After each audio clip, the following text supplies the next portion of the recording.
Hello, this is another part of my Financial Times series where I'll be reading from the Financial Times.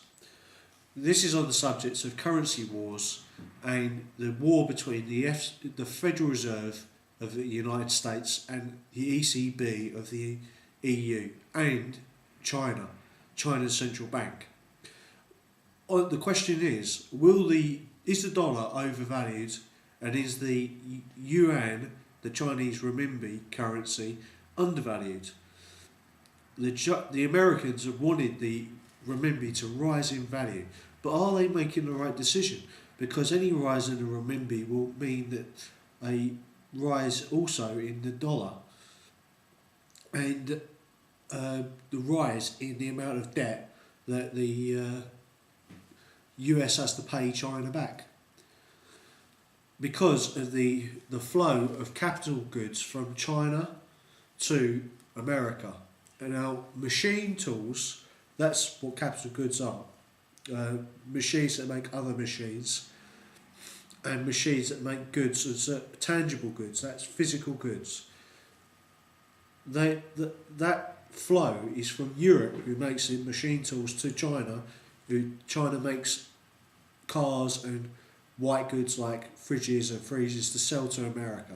And that is all paid for through the currency trading scheme with the dollar and the renminbi, and also through trading banks, and trading banks take a cut. So, for instance, in the G20, India is very concerned about this, and the Bank of England, Mervyn King, is also concerned. So let's hear what Mohammed Singh, India's Prime Minister, has appealed for a next meeting of minds and next month's gathering of the G20, leading economists to give renewed impetus to coordinating financial reform and the rebalancing of the global economy. Are worried about the global situation, Mr. Singh told the Financial Times. The Indian Prime Minister's concerns about the fraying cohesion of the G20 were echoed on Tuesday night by Mervyn King, the Governor of the Bank of England, who warned that the tensions over exchange rates, that's the currency war, could degenerate into trade protectionism. That could, as it did in the 1930s, lead to a disastrous collapse in activity around the world, he said. Mervyn King said in his speech.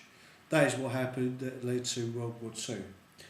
Indian officials have warned that the G20 is split between debt countries such as the US, the UK, and the creditor nations led by China and its large foreign exchange reserves.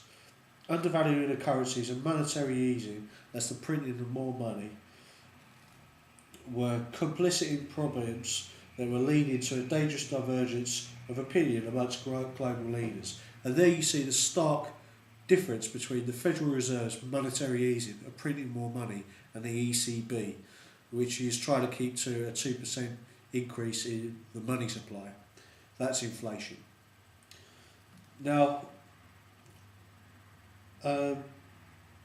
officials said, or public servants said, the group, which came together 2 years ago, the G20, to help stabilise the global financial system, had lost its cohesiveness as it approached a summit in Seoul, South Korea. A clash of interests and a clash of perceptions could result in a stalemate at the summit that would impede progress towards recovery. There's no agreement on the diagnosis, a top official said. We've lost consensus about how to tackle the situation. That's my worry about Seoul's conference. The G20 is in serious difficulties.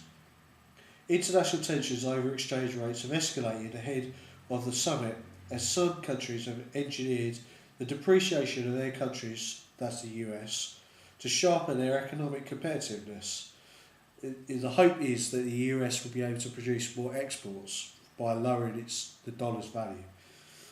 At the heart of the issue lies a long-running tussle between the US and China over the value of the renminbi, the Chinese currency, which the US argues gives unfair advantage to Chinese exports.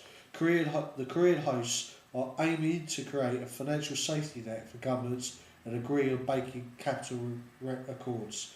In his speech, Mervyn King warned that tensions over exchange rates were hampering the rebalancing of the global economy.